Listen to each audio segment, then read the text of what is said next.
All right. Hello, Kara Welke, occupational therapist, creator of the Next Level Occupational Therapy platform.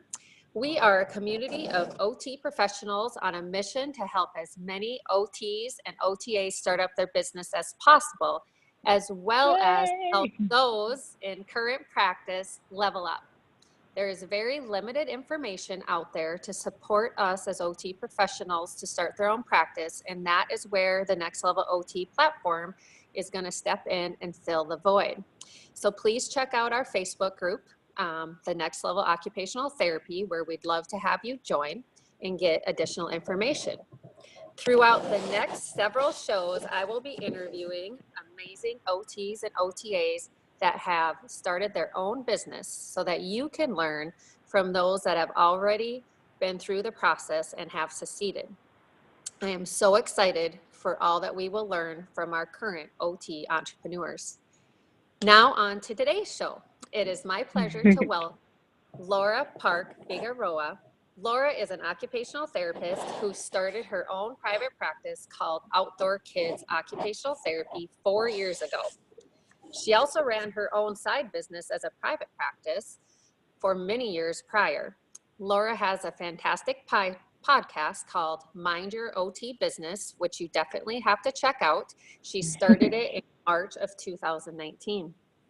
Laura is hosting a therapy in the Great Outdoors training retreat this November, in which she will be sharing her framework for nature-based therapy, which is called Contigo, Connection and Transformation in the Great Outdoors Approach. If you want to get into the nature-based occupational therapy route, I definitely recommend you check this out. I will post links in the comment section. I initially met Laura through a Facebook group and had the pleasure of meeting her in person at last year's AOTA conference. I am so excited for you all to hear her journey to becoming an amazing OT entrepreneur. So, on to the show. Laura, can you start with about your current business? So, you want to hear about my current business or how I got started? Well, it cut out a little. Let's hear about your current business first, so people know about Outdoor. Yeah, so my current business is Outdoor Kids OT, and I have 4 occupational therapists that work for me and run the groups. We specialize in nature-based small group OT. So like you mentioned, the Contigo approach that we developed really focuses on connection and transformation in the great outdoors. And that connection word refers to the idea that we always have other kids in the treatment session with us. It's a small group model. The transformation refers to the fact that we're using evidence-based practice out in the woods with the kids to intervene in the areas that they need support in to work towards their goals. And then great outdoors is obviously like nature helps us in the process. So that approach, all of the therapists have been really influential in helping me think through really making that approach the best it can be. And we have 6 groups that we do after school. The groups are about 2, some of them are 2 hours long if they're on Saturdays, because you don't get as many Saturday sessions in during the school year. And the after school groups are about 1 hour and 45 minutes. So they're really long, a lot of time to spend with the kids, which is awesome. And yeah, it's just kind of grown from me starting out with like 2 groups to like now we're pretty established in the community and people know of us. And my mind is going a million different directions with like all the things we did to get here. But that's kind of the gist of the current practice right now. And there's also, go ahead. No, I was just going to ask, are you cash based or do you do insurance, or how does the financial aspect work? It's all cash based. I live in the Bay Area of California. I could not pay my therapist what I would get reimbursed for insurance because I don't know, in case anyone's listening, I don't really want to say what they're paid, but but I feel like but the bottom line is I could really only afford to pay a new graduate if I was going to take insurance. And like at that level of pay, essentially, because out here, like therapists make a lot of money. I mean, they have to be paid a high hourly rate, and payroll is like over 50% of my business budget because therapists are just expensive to employ. And our model also is, because we meet for a long time, even though it's a group service, so there's a lot of kids paying in, I guess, to the pot that I pay the therapist out of. It takes money to run a business. You know, it takes money to do good marketing and have systems set up and have the supports that you need to run the business well. And so I decided very early on that I was not going to do insurance. I have billed insurance in the past when I was doing home-based services when I lived in Miami and early when I lived here. And it's just such a headache. And I really did not want to go that route again. And I think it's really hard to go back to go fully to cash pay once you've gone down the insurance route. So yeah, it wasn't something I was interested in doing with this practice. We do give people super bills if they want them to submit to their out-of-network, to submit to their insurance with us as an out-of-network provider. But I will say, I don't think people get reimbursed a lot because it's a group service and we have to use the group code. And so unfortunately, I think a lot of us experience this, that insurance codes, the billing codes don't exactly reimburse for things that are best practice, like a group service to work on social skills with kids. Imagine that, that you might need a group to work on social skills, but the insurance won't reimburse for it. So because of all of that, cash-based was the best route for us. We do give scholarships to families, and we just found a foundation locally that will give funding to businesses for people to attend therapeutic support services. So we're going through that process now and submitting applications for all of our kids that we have on scholarship. But I'd say in the past we usually had about 15% of our kids were on very significant scholarships. So we do give away services to kids that are in need, but I really wish we could do that more. But the reality of a cash pay model is you have to pay your therapist. You have to make enough money to pay your therapist. And I'm really big on that as OTs. I think we give away too much. Like we give away too much of our service to clients before they even pay sometimes in a consult call or something. And also we over deliver and underpay ourselves. And I think that needs to stop for us to feel like we are really valued professionals in the healthcare marketplace, and also with our clients, for them to value us. Like we have to value ourselves first. So right. Yeah. That's awesome. Well, and it seems, do you think that therapy as a whole is going towards that cash-based model? I see tons of therapists starting cash-based practices. What's your thoughts on that? Yeah. I personally think that, honestly, I have to I have to check my emotions when I see people on some of the Facebook forums asking about billing codes and talking about their headaches with billing, because I just want to say, that is not the way to financial success. I don't know. And I actually would like to bring someone on my podcast to ask them this. I don't understand how businesses that are taking insurance are actually making money. Right. I really truly don't know how the numbers work out, because when I have seen the numbers, someone posted something in a Facebook forum about Medicaid, asking, I think they were lobbying for Medicaid rates to be increased in their state, right? So they were trying to get a pulse on what state do you work in and what are your Medicaid rates? I'm like, oh, I wonder what our Medicaid rates are. I don't know what they are because we don't take Medicaid, but right. $11 a unit in the state of California. $11 a unit. Yeah, that's $44. Who can work? We have doctorate degrees, people. Really? Are we working for $44 an hour? I'm sorry. It was infuriating me. So I posted, I can't believe this. I couldn't even pay my therapist on this. There's even my newest graduate therapist, with the taxes that I pay, I would lose money with them seeing clients with that rate. So Yeah. I don't know how it leaves it to like nonprofits, because nonprofits can get grants and things to offset the cost of our services. But it's embarrassing to me that our government values our services at $44 an hour. Like, that's what they think we should be paid for working with some of the most vulnerable kids in our society. It's like, anyway, I'm on a soapbox that I know everyone agrees with, so I'll just stop now. No, but that's awesome. Yeah. And I'm so glad it works so well in where you practice. Now, do you offer, some people have been asking, do they offer just single visits, or do you offer packages for your kids? Well, the way that we're set up, so when I first started out, I did 10-week sessions. So I had people sign up for 10 weeks, and they pay up front, or they pay monthly over the course of those three or so months, 2.5 months. And we quickly discovered that most people stayed for the whole year. So the third year we were in business, we decided to be a school year service, essentially.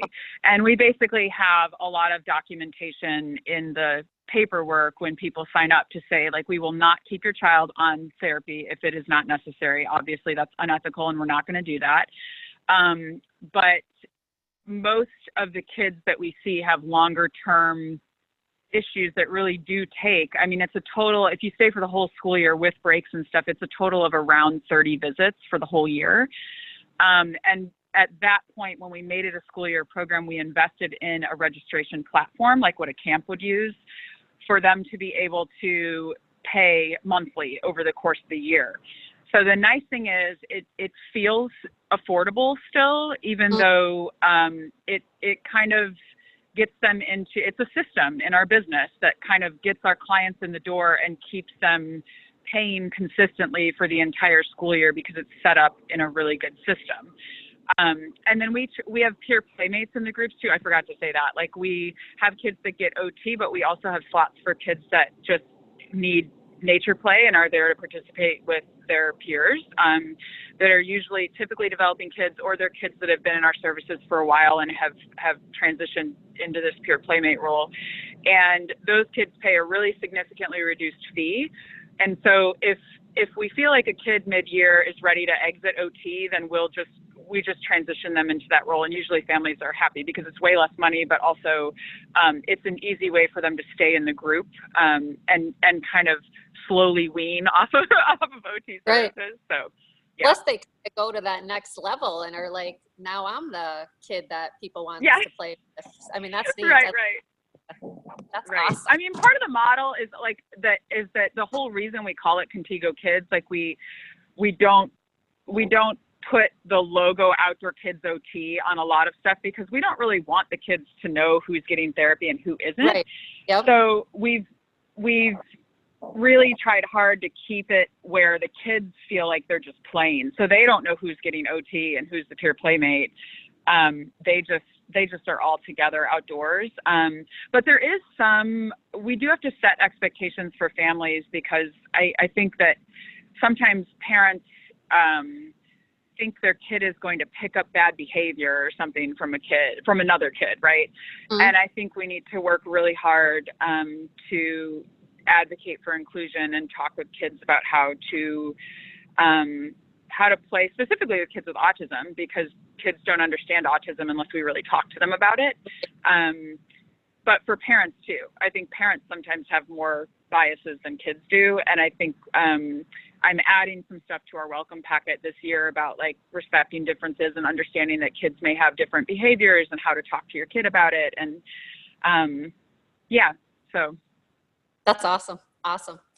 Well, for those that are just at the starting point of thinking about starting their business, I was wondering if you could jump way back in time and tell us about when you first started thinking about starting your own business, even if that was when you first started your old side job when you were doing your home visits. Yeah. So, like, what got you going from the traditional OT stuff to wanting to do something on your own?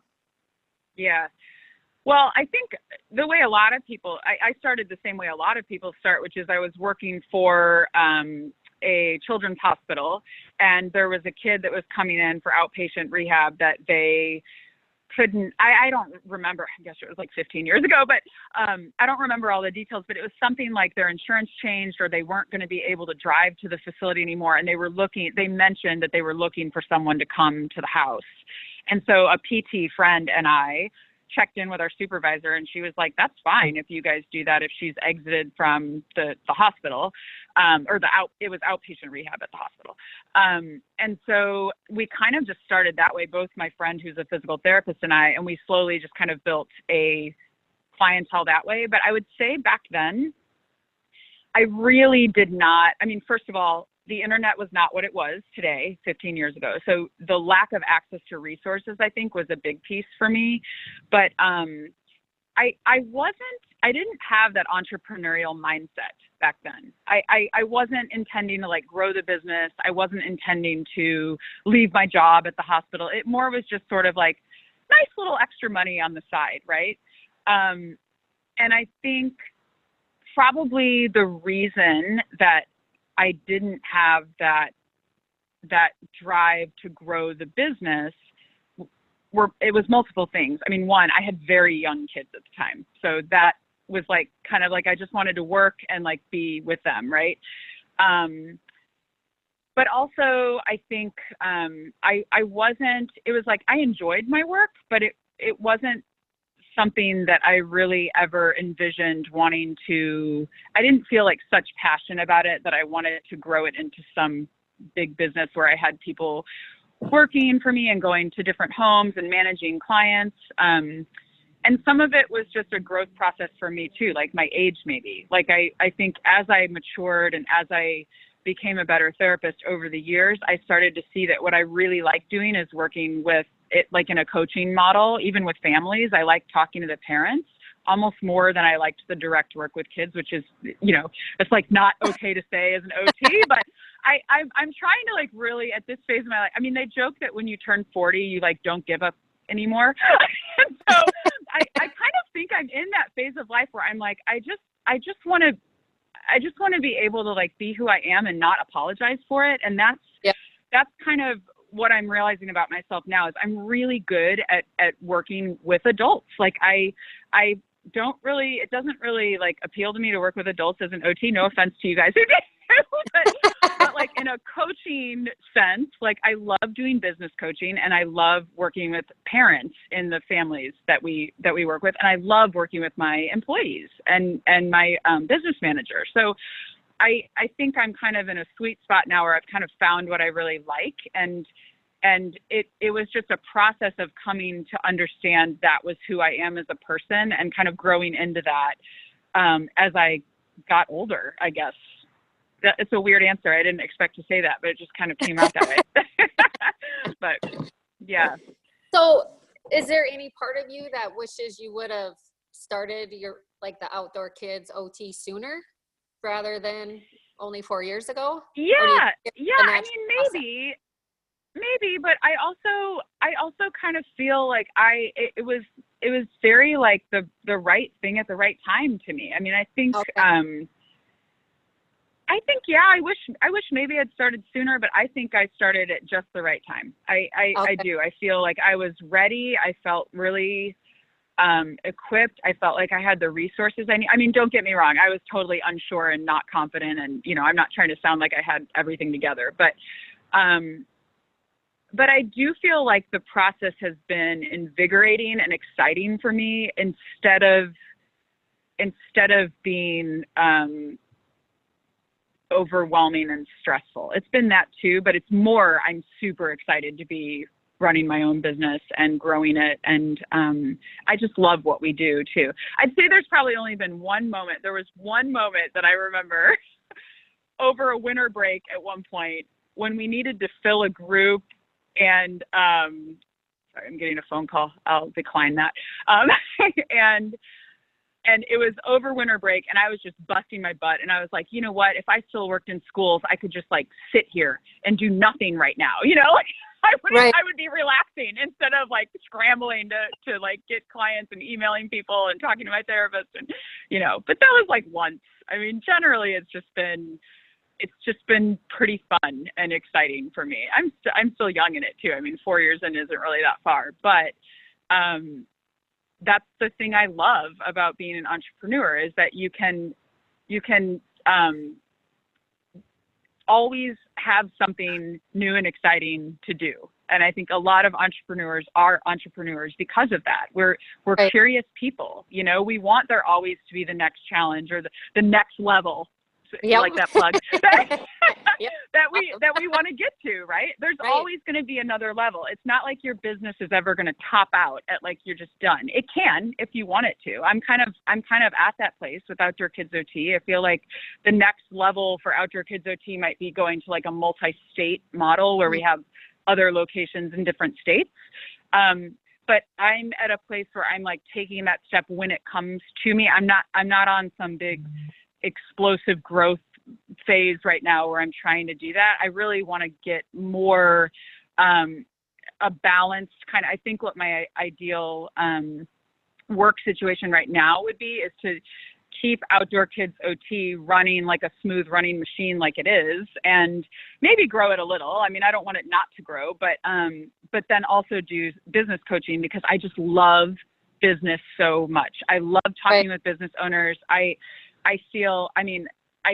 laugh because I've never been high, but I feel high, what I think would be high, after I get off the phone with business owners. I just love it. I love talking to them about their business. I love helping them see like what the next step they need to do is without total overwhelm of like feeling all the stress of a business owner. So like, I just like helping people get clarity and like helping them take that next step forward. And it just feeds me in a way that I don't feel like, maybe my work as an OT did at one point, maybe I'm exaggerating, but I do just feel like I'm in my element when I'm working with business owners. That's my favorite, you know? So yeah, that's kind of where, I mean, that's a whole nother business. I was like, I started the podcast and I started business coaching. I was like, wait, now I'm running two businesses. What did I just do? You know, but it's so fun. I don't care. It's so fun. So, well, and that's what we need out there. We need other OTs helping each other, growing their business and being the coach. So absolutely. Awesome. So thinking back again, what are the 5 tips that you would have for someone that is just at the starting point? They just maybe have an idea, or I know a lot of people, like we're in the same group, they have like 10 ideas, but they don't know where to go there. Right. So what are 5 big tips you would have for someone just wanting to start out a private practice? Yeah, I mean, along that line, you segued perfectly into number 1. That's so great, Kara. So I would say the first thing you have to do is make sure that you have a financially viable idea, because I see a lot of OTs like, I want to do, I don't want to say anything that will offend anyone, so I'm not going to say anything. I'll just zip my lip here. There's a lot of people who have these ideas, but there's no evidence that they've tested the idea, that they've actually looked at the community around them, or if you're doing some sort of online thing where you might be doing telehealth, you still need to know that there is a need for your service. What problem are you solving for people? If you're not solving a problem, you don't have a business. And so you need to think about, like, is it actually a viable business that you have in your mind? Is this actually something that people need, and is there actually a problem that you're solving? Okay, so that's number 1, making sure it's viable financially. And along those lines, number 2 is decide who that client is that you are serving, and please speak their language. Please do not talk about yourself on your website. Do not say how many years of experience you have and how great you are and how you just really want to help and blah, blah, blah. No one cares about you. They care about themselves. And so talk about your business in the way that it is going to serve people. Like, how are you going to help the person that you are serving? What is the problem? How do you know how to help? And then give them that solution.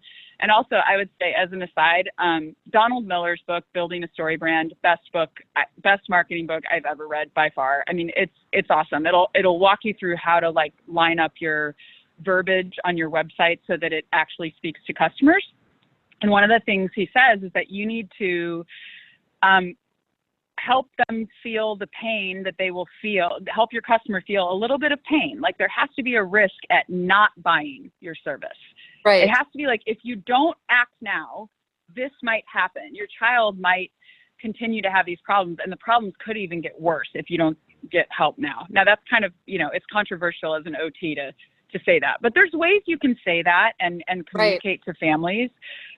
Because you really, if you're coming from a place of really wanting to help people, I think lining up your copy, the right copy is just the word for the writing on your website.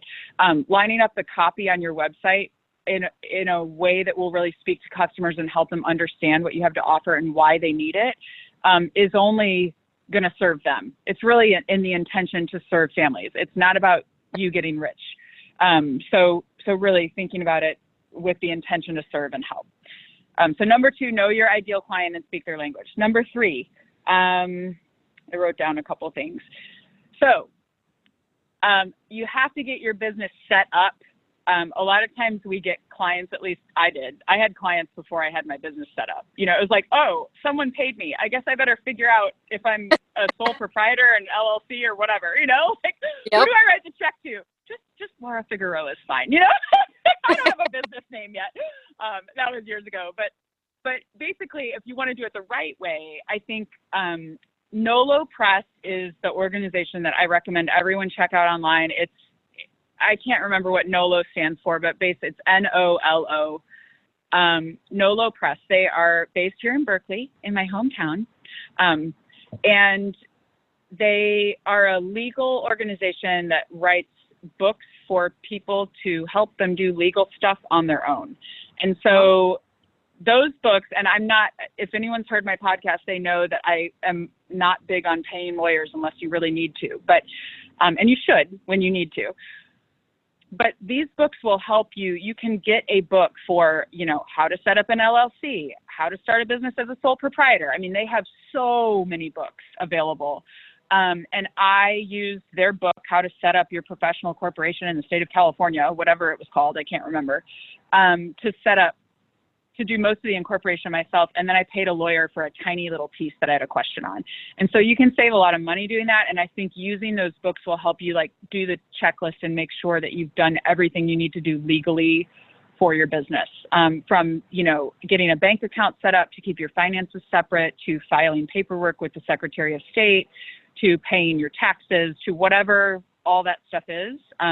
Those books are phenomenal. So if you can get your business set up, once you know your idea is viable and you know who your ideal client is, then set up your business. I wouldn't recommend it the other way around, because I think as you do the research to figure out if your business is viable, you might have other ideas. And so that will help you if you do it in that sequence. Like, decide if it's viable first, find your ideal client, and then set up the actual business piece. Once you have the business set up, number 4 would be to get your systems down. So how are people going to access your services or your product or your course or whatever you have online? You need to have a really clear process that a customer goes through in order to get your thing that you're selling. Okay. So, one thing that helps me, sorry, the street sweeper is going by out front. I'm going to pause for a minute. Okay. I came to the backyard because I thought it would be quiet, but I forgot it was street sweeping day. So with systems, I think what is really helpful is get a blank sheet of paper and write down all the steps. And I draw it like a flow chart. Like, I put, the first step is at the top, parent calls to inquire about services. And then I draw a little arrow. And the next thing is Laura returns phone call for 15-minute consult or whatever. And then the next thing is parent goes online to fill out intake paperwork, whatever. These aren't ours. I'm just making up. But, right. But it helps me, at least. It was really that process. I still remember the day I wrote down all these steps and I was like, oh my gosh, there's so much inefficiency here. Like, why am I spending so much time on the phone with people when I could give them information on the website if they just click here for initial consult information or whatever. Like it showed all the inefficiencies in our early systems of the business and helped me rewrite all the systems to where it would be really efficient and really clear for families and not be such a time suck on my time. My problem is I really love talking to people. I love talking to families. And so I would say it was a 15-minute, I do this with business consults too. It's a 15-minute business consult, right? For free. But really it ends up being 20, 25 because I just love talking to people. So yeah, that getting those systems in place is really critical. And the prime way I would say to do that is to write out what actually happens and then rewrite it as to what an ideal situation would be and like eliminate the inefficiencies there. Clients need to, your customers need a really clear way that they walk through. A confused customer is not they don't want to buy from you, and it makes them uncertain and unsure. And you want a really clear system in place for how they're going to access your services, even before you get started, ideally. And then number 5 is market. You got to market your services. And there's a million different ways you can do that. But I think the way that most people don't want to do is actually talk to people and get in front of people. And, you know, you have to be confident in what you're offering, and you have to have that little, like, you know, what's the problem you solve, and tell people what the problem you solve is in a 2-minute elevator speech. That's the business term, you know, or whatever. But, Yep. but like really knowing what value you offer and being confident about it, and what you have to offer. I think that with marketing too, when you're really early on and you maybe don't have enough clients, it's really, really important to get some sort of system set up on your website where you're capturing people, because people come to your website, but like, I don't know, 2% of them are ready to like sign up for the services right then, but they might be like, I'm a little worried about my kid. For my practice, I'm a little worried about my kid. I don't know, like maybe I need OT, maybe we don't. But if you have something on your website that says, you know, join our email list to learn ours right now, it's called a lead magnet. The lead magnet we have to get people to want to join the email list is that we have a little PDF of 5 ways to use nature to boost your child's attention, because everybody's concerned about their kids' attention nowadays. Right. And so they join that email list, and the point of the email list is to serve. The point of your email list is not to sell, it is to serve people. So you establish, like, you know, I think right now I have 7 or 8 automatic emails that go out monthly. Not one of them is selling anything. It is just like free OT information for families. Like basically like the top questions we always get asked as OTs. Like, how do I calm down my kid when they're super energetic? Or how do I get my kid to listen even when they don't want to? You know, so we take those questions and we make a little list of 3 different things that parents can do. And that information is free to them. And I have looked at the open rates for my emails in MailChimp. Don't use MailChimp. MailChimp's horrible. If you're listening to this, people, don't use MailChimp. Thank me later that I told you not to. I have too many email lists there to go off. But I wish I had not started with them. But anyway, I've gone in there and I've looked at the open rates, and those emails get opened like at a rate way higher than industry levels, like to family. It'll be like, our open rates for our emails are like, I think 40 to 50%. And then it'll be like industry standard for health and wellness is like 3% or something like that. So if you're giving people valuable information, it boosts you in their mind as a valid and a helpful resource in your community. And so then they'll be, I was just on a business call this morning talking to someone about this. Then they'll, you know, that parent that gets our emails will be out at a party somewhere, and someone's going to say something about, oh my gosh, their kid is so hyperactive and maybe they need to get an assessment of some sort. And they'll be like, oh, there's this really great practice. Like, I haven't used their services, but they send these helpful emails that I've just really benefited from because they give really helpful information.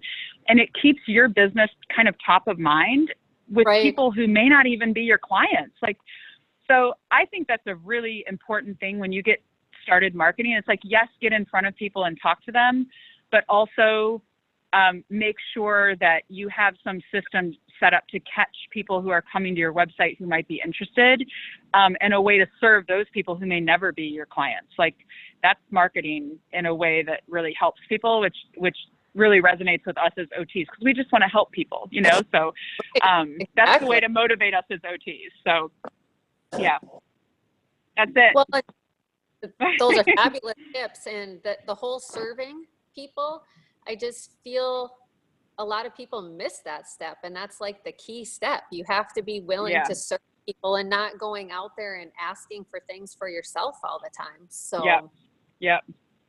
That's fantastic. Well, you've shared a wealth of information. I'm so excited about your upcoming retreat. I wish I served kids so I could come. And I don't know if outdoor therapy would go very well here in North Dakota when it's like snow on the ground all the time. You know what's crazy is, if you do research, I mean, it's a little iffy if any of the data is actually true, but supposedly the first forest school in the United States was in Madison, Wisconsin, where it's snowy and freezing cold for like 6 months out of the year. And I just love that. I love that the forest school model that it wasn't like, oh, it started in like LA where it's like 70 degrees and sunny all year long, you know? I mean, we have a long rainy season here. We got a lot of rain last year. The therapists were trying to smile. I think they were a little tired of the rain. We really focus on embracing all kinds of weather, right, in our practice, and communicating that to families to communicate to their kids. But I think it was challenging last year because there was so much rain. But fabulous. But I know they do outdoor programs a lot. So, and it could be done here. I'm just not a fan of the cold weather, so I wouldn't want to be outside. Yeah. It is very cold in winter there. That is true. If you read some of the forest schools, there's really great books on forest schools about some that are in New England, like in Connecticut, New Hampshire. I mean, there are some in Maine, Vermont. I mean, somewhere there's very cold winters and they're outdoors. It really teaches kids resilience and grit. I mean, it's a pretty cool model. And a lot of the places where forest schools originally started, like Denmark, Finland, those places are, freezing cold in winter. So it can be done. It can be done. Right. I said my kids all the time. Yeah. Oh, well, thank you so much for everyone. Oh, you're so welcome. I will post some of those, like the book recommendations. I'll get those links from you and post in the comments section, as well as links to your podcast and your upcoming trainings. So thank you all. And thank you, Laura. You have a fantastic no problem. day. Okay, thank You too. Bye. Bye-bye.